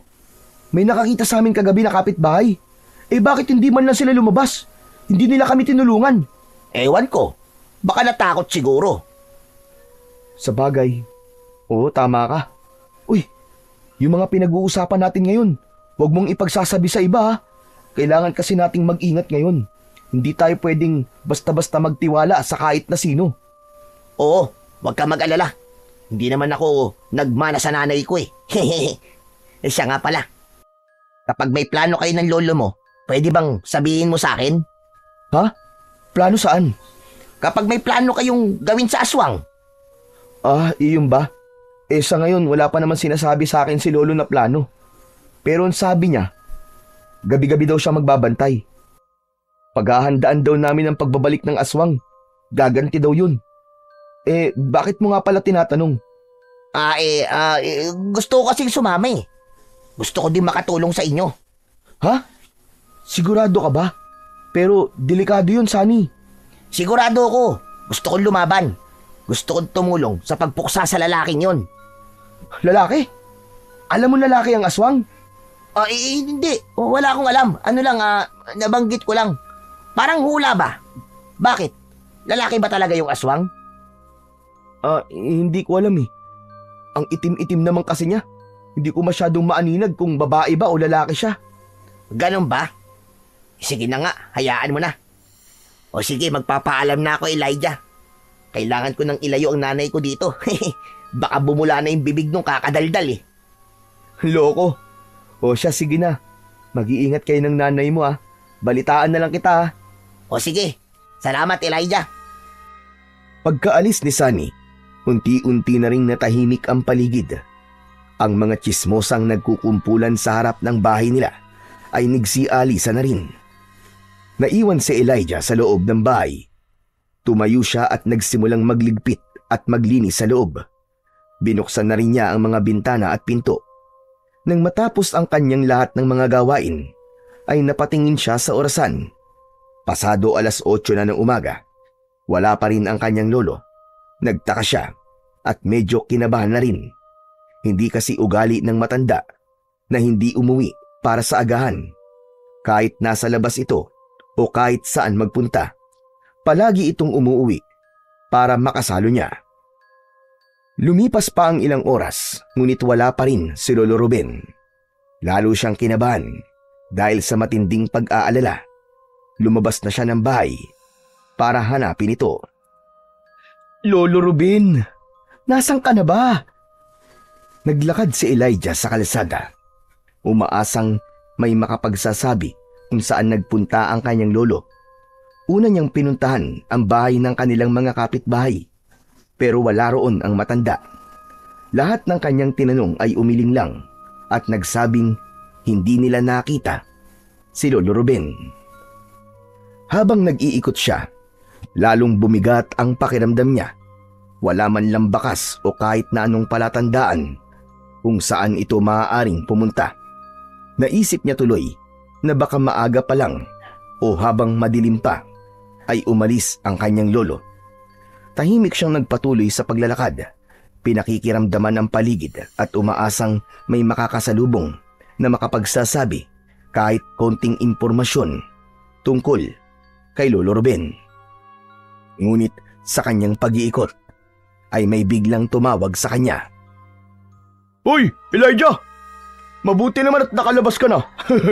Kumusta? Napalingon siya.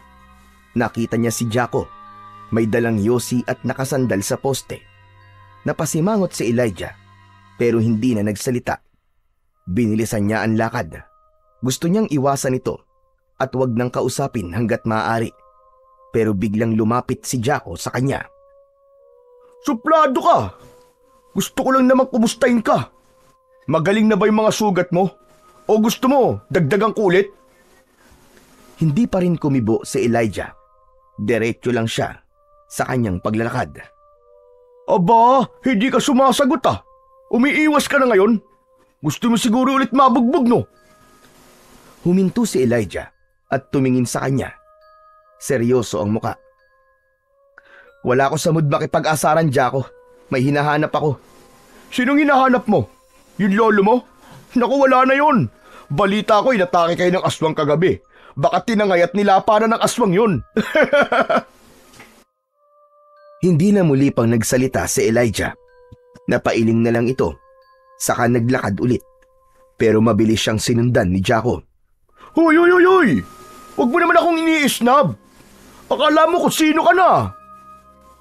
Bigla siyang binatukan ni Jaco. Tumigil siya at nilingon ang binata. Tinitigan niya ito ng masama. O ano? Anong tinitingin-tingin mo dyan ha? Ginawa ko lang yan para maalala mo kung sino ang hari dito. Ano ha? Papalag ka ba? Tahimik lang si Elijah. Pero halata sa mukha niyang galit na siya. Nanginginig ang panga niya sa pagpipigil. Sige nga, suntukin mo nga ako. Ano? Suntok!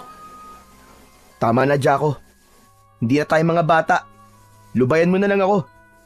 Wala akong oras makipag-usap sa'yo. Ano sabi mo? Matapang ka na ngayon ah. Hindi ka na ba natatakot sa akin? Bakit ah? Ano ba pinagmamalaki mo? Tumigil ka na, sabi. May pinagdadaanan ako ngayon.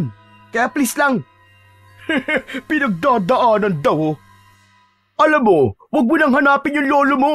Sa palagay ko, kung hindi yung tinangay ng aswang, lumayas na yun. Nagsawa na siyang alagaan ng isang lampang katulad mo.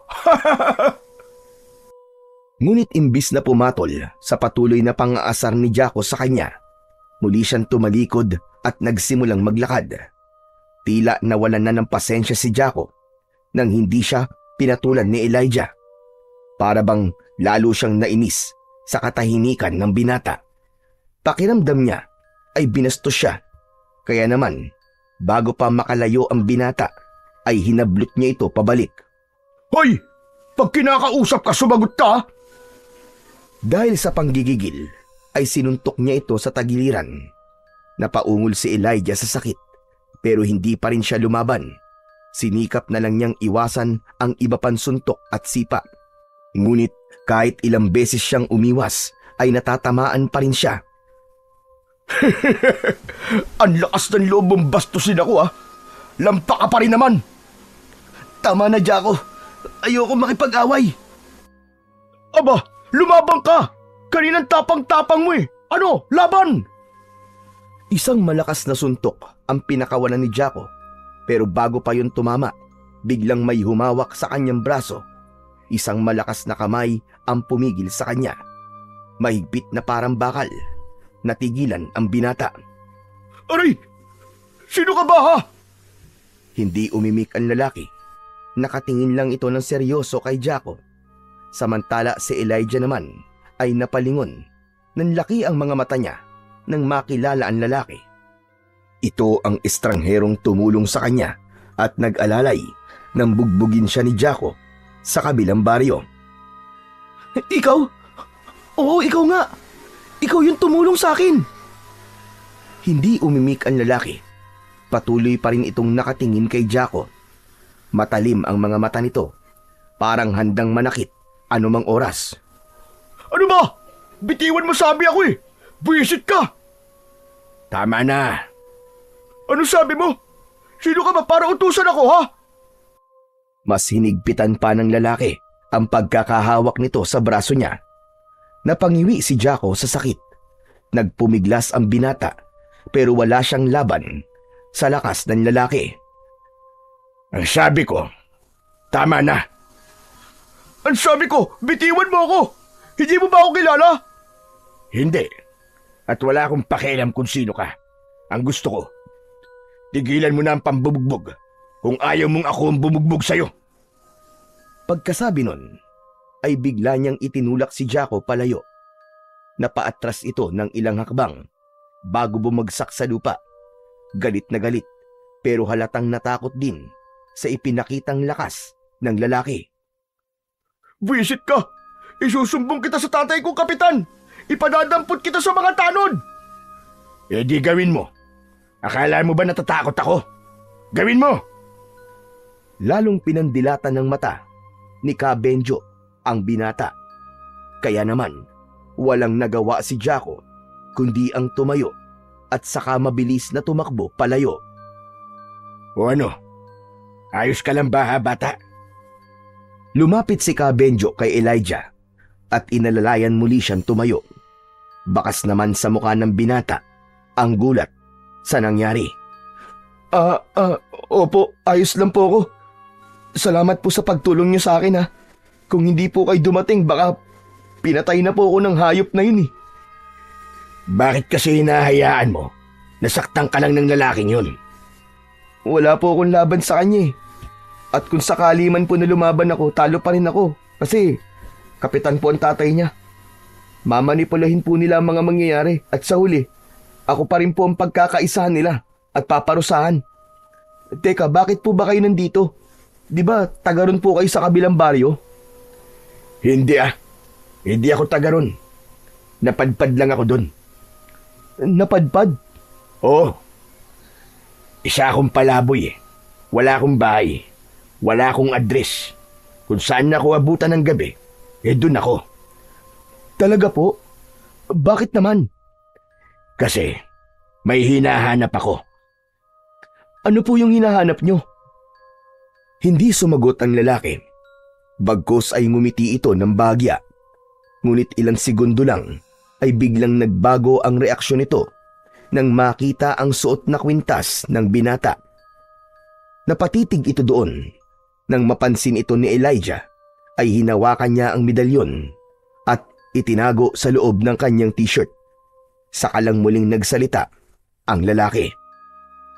Yang medalyon na suot mo, saan galing yan? Sa lolo ko po. Ibinigay po sa akin. Ang sabi po niya proteksyon ko to laban sa mga masasamang loob. Pero mukhang hindi naman effective eh. Akala ko kapag suot ko to, hindi na ako lalapitan ng malas.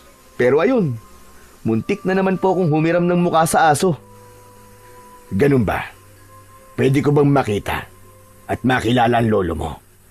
Po? Bakit? May kailangan po ba kayo sa kanya? Oo. Tatanong ko lang sana kung nanggagamot pa siya. Magpapagamot sana ako eh. Ano po? Alam niyong nanggagamot ang lolo ko? Hindi. Hinulaan ko lang. Kilala ko kasi ang medalyon na suot mo. Alam kong albularyo ang may-ari niyan. Ganun po ba? Opo. Albularyo nga po ang lolo ko. Pwede bang dalin mo ko sa kanya? Hindi po eh. Ha? Abay bakit naman? Hinahanap ko po kasi siya kanina pa eh. Hindi po niya ugaling umalis ng walang paalam at walang almusal. Kaya kinakabahan na nga po ako eh. Nilibot ko na po halos ang buong baryo pero hindi ko po siya nakita. Ganun ba? O sige, tutulungan kitang hanapin siya. Naku, wag na po. Ang dami ko na pong abala sa inyo. Ako na lang po maghahanap. Hindi ko po kayo gustong istorbohin. Hindi mo ko iniistorbo. Gusto ko talagang tumulong. Paano kung nasa panganib siya? Kaya mo ba siyang ipagtanggol? Ha? Ano eh? Kailangan natin siyang mahanap kagad. Po, Sige, hindi na ako magpapatumpik-tumpik pa. Ang lolo mo, may posibilidad na siya yung taong matagal ko nang hinahanap. si Lolo? Bakit niyo naman po hahanapin ang lolo ko? Dahil meron kaming mahalagang pag-uusapan. Hindi ko maintindihan kung bakit niya ibinigay sa iyo medalyon. Hindi pang karaniwan ng agimat ng kabal. Pwede ka mapahamak sa pagsusuot niyan. Ano? Teka lang. Agimat ng kabal ang hawak ko. Paano po nangyari yun? Sabi po ni Lolo, hindi naman kabal to. Hindi ko alam kung anong tumatakbo sa utak ng lolo mo.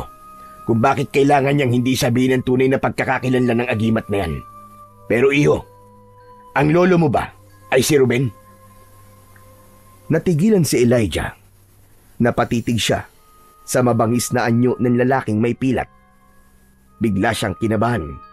Naalala niya ang sinabi ng kanyang lolo na wala siyang dapat na pagkatiwalaan, lalo na at hindi nila kilala kung sino ang aswang na nagpapanggap bilang tao sa kanilang lugar.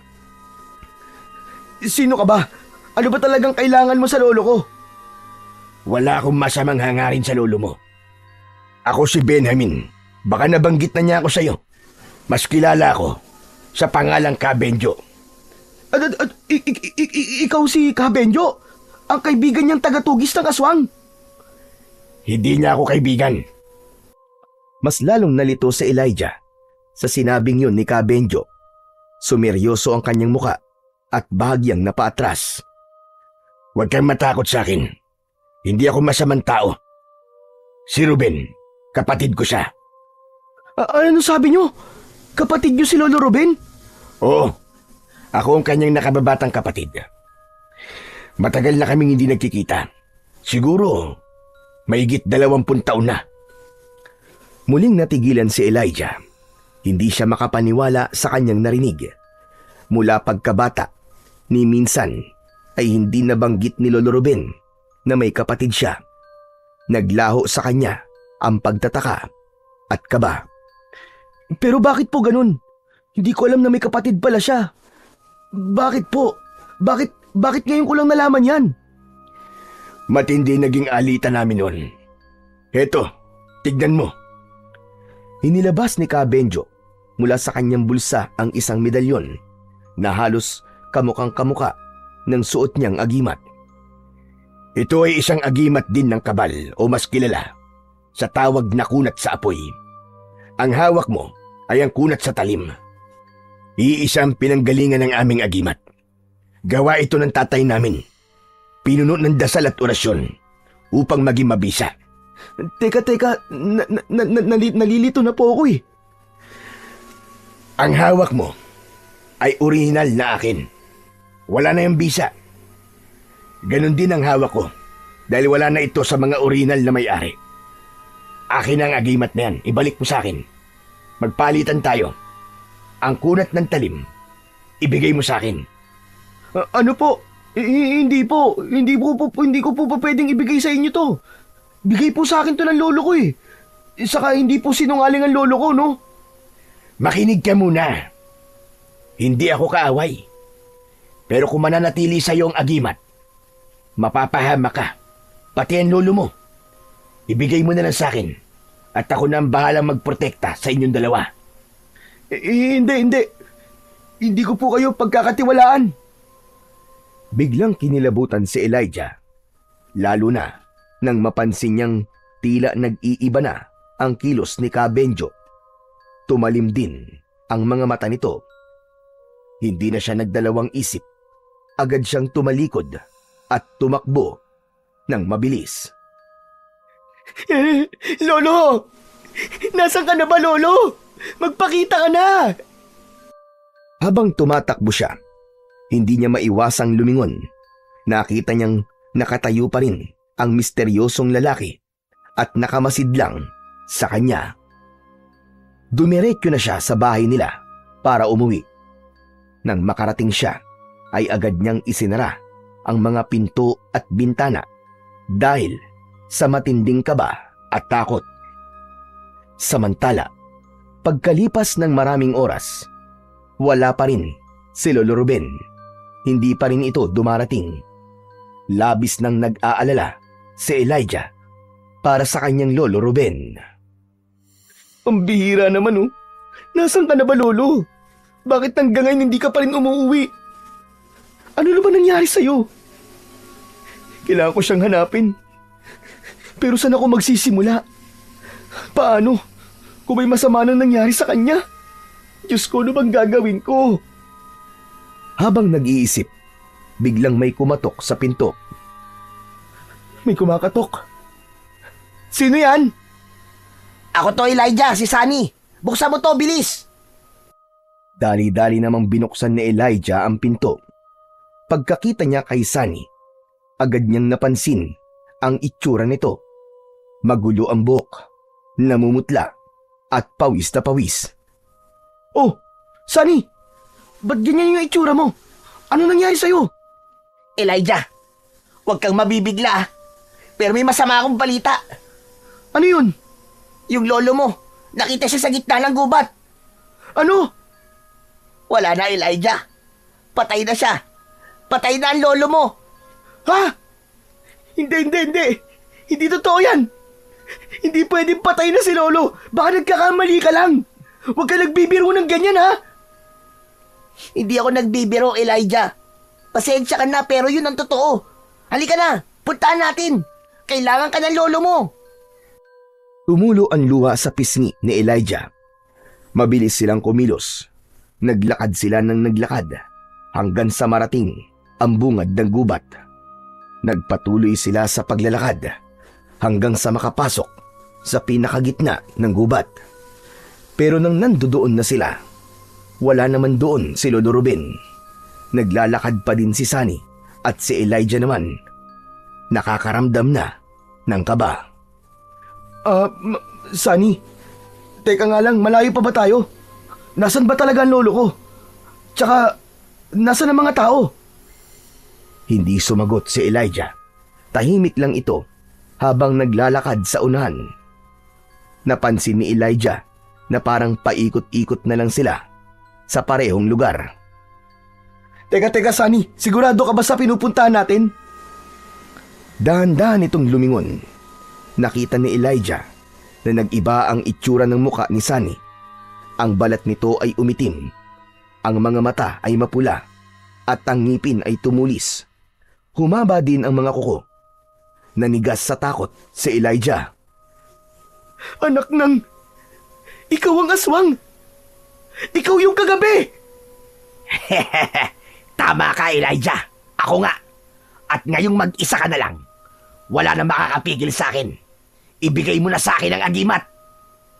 Hindi! Hindi ko ibibigay sa ito! Hindi! Ayaw mong ibigay ha? Sige, kukunin ko na lang sa ito. Nagsapilitan! Sa isang iglap ay tumalon ng aswang palapit sa kanya. Mabilis at malakas ang galaw nito. Sinugod nito ang binata. Napaatras si Elijah, pero bigla siyang nadulas sa putik at napaupo. Hindi tumama sa kanya ang matatalas na kuko ng aswang. Dahil sa kanyang pagkakadulas ay nakaligtas siya sa tiyak na kamatayan. Mabilis naman na bumuelta ang aswang. Muli nitong susugurin ang binatang si Elijah. Napapapikit na ang mga mata ng binata. Ngunit isang malakas na tunog ang narinig niya. Parang may pamalo na inihampas sa lupa. Pagdilat ng kanyang mga mata ay nakita niya ang misteryosong lalaki na si Kabenjo na may hawak na matulis na sanga. Nagulat din siya nang makita ang kasama ng lalaki. Walang iba kundi ang kanyang Lolo Ruben.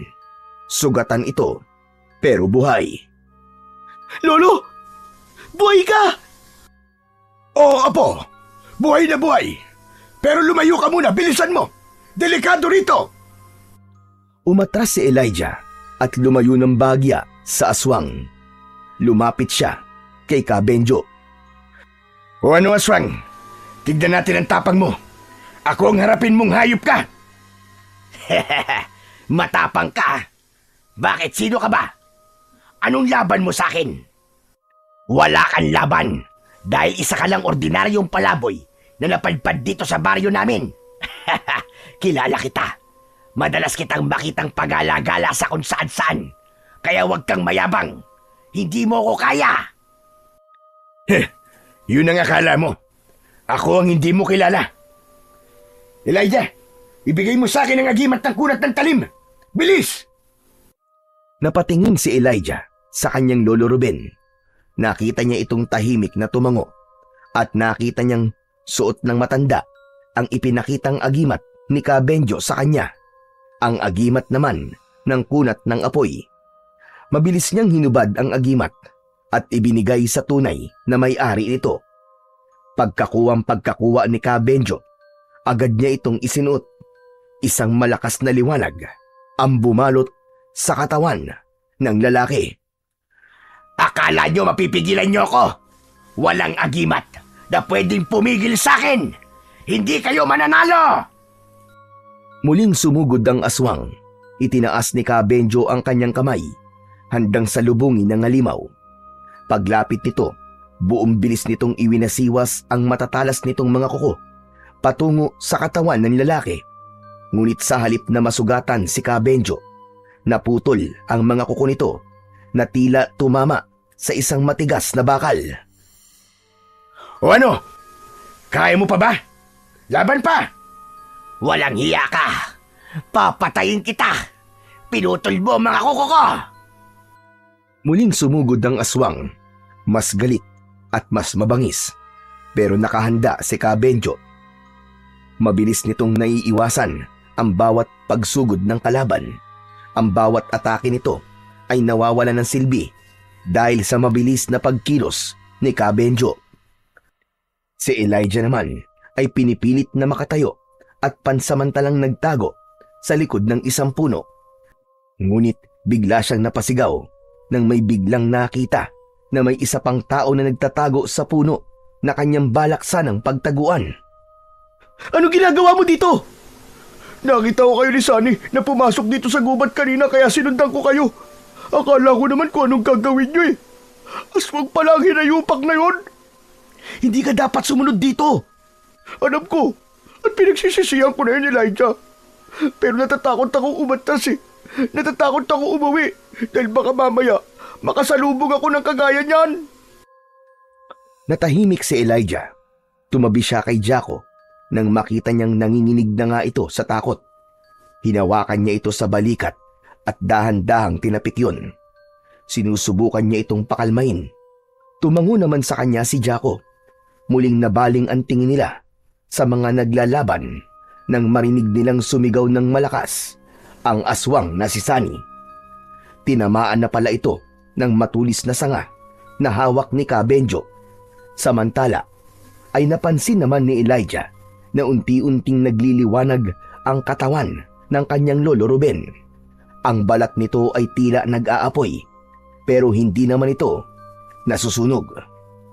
Lumapit siya kay Kabenjo at sabay silang humarap sa aswang. Tapusin na natin to, kuya. Oo, para sa kabutihan ng lahat. Hinugot ni Lolo Ruben ang isang punyal sa kanyang bewang at iniabot yon kay Kabenjo. At sa muling pagsugod ng aswang, sinunggaban ni Kabenjo ito at agad na sinaksak direkta sa dibdib. Sumigaw sa sakit ang aswang pero hindi pa tapos. Kahit sugatan, sinubukan pa rin itong lumaban. Lumapit si Lolo Ruben at hinawakan ng likod ng halimaw gamit ang dalawang kamay. Biglang kumislap ang apoy mula sa kanyang palad. Hindi! Hindi maaari ito! Sa loob lamang ng ilang segundo, ang katawan ng halimaw ay nagsimulang matupok sa apoy hanggang sa wala nang natira, kundi abo. Lolo! Lolo Ruben, tapos na po ba? Wala na po bang aswang? Tumango si Lolo Ruben. Agad na tumayo si Elijah at niyakap ang kanyang lolo. Nang matapos, ay sabay-sabay na silang lumabas ng gubat. Ngunit bago sila maghiwalay, hinarap ni Jaco si Elijah. Elijah? Salamat ng marami ha. Ha? Bakit? Kasi pinaramdam mo sa akin kanina na hindi ako dapat na matakot. Dahil sa'yo, lumakas ang loob ko eh. Salamat sa pagdamay mo sa akin ha. Pero bakit mo ginawa yun? Bakit ang bait mo pa rin kahit na palagi kitang sinasaktan at inaaway? Kasi ayoko maging katulad mo, Jaco. Ayoko mabuhay sa galit at pag-iigante. Lalo na ngayon, mas naiintindihan ko na kung gaano kaiksi ang buhay.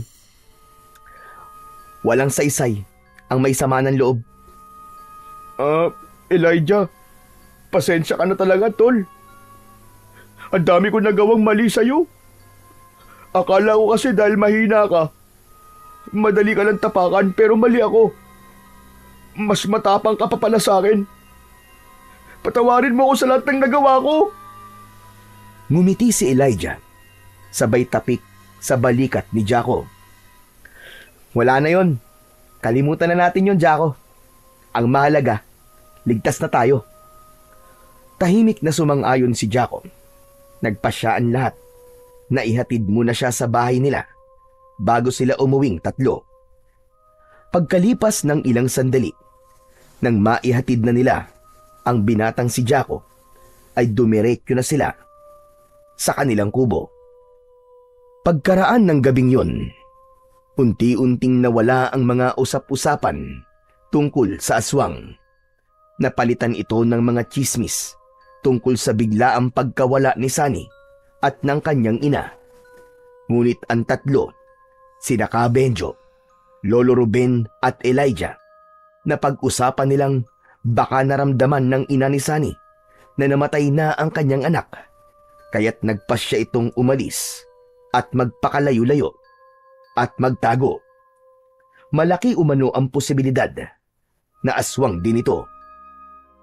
Samantala, ilang araw matapos ang insidente sa gubat, naging tunay na magkaibigan na sina Jaco at Elijah. Sina Lolo Ruben at Ka Benjo naman ay muling nagkasundo. Matinding away ang kanilang pinagdaanan noon na halos dumating pa sa punto na magnakawan na sila ng mga agimat.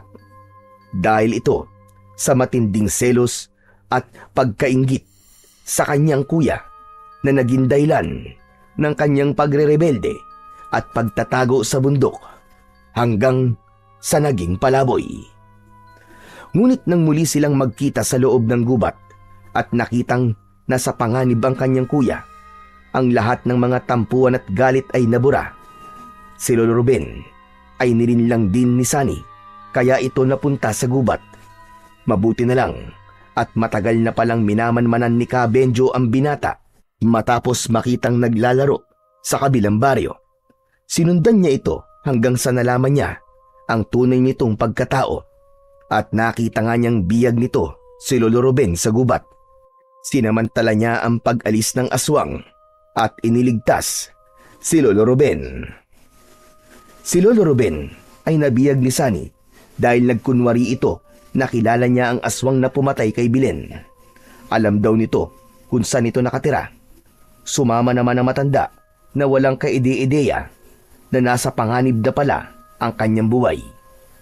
Sa kanilang magkapatid, mas malakas ang pakiramdam ni Ka Benjo pagdating sa mga nagbabalat kayong mga aswang. Nang maayos na ang lahat sa kanila, nagsimula na ang bagong yugto sa kanilang pamilya. Si Ka Benjo ay nanatiling kasama nila sa baryo at siyang nagturo kay Elijah ng lahat ng mga bagay na kailangan nitong malaman tungkol sa pakikipaglaban. At si Lolo Ruben naman ang nagturo sa kanya ng mga orasyon at dasal, pati na sa panggagamot. Namuhay sila ng simple at masaya, ngunit sa tuwing nakakarinig sila ng malalakas na alulong mula sa malayo o sa gitna ng gubat, palihim silang rumoronda at nagbabantay upang hindi na muling maulit ang pagsalakay ng mga aswang sa kanilang baryo. Alam nilang sa mundong ginagalawan nila, kailanman ay hindi mawawala ang kasamaan at hindi matatapos ang laban. Ngunit sa pagkakataong yun, na tatlo na silang handang lumaban, mananatili na ang kaligtasan at kapayapaan sa kanilang baryo at sa mga karatig na lugar.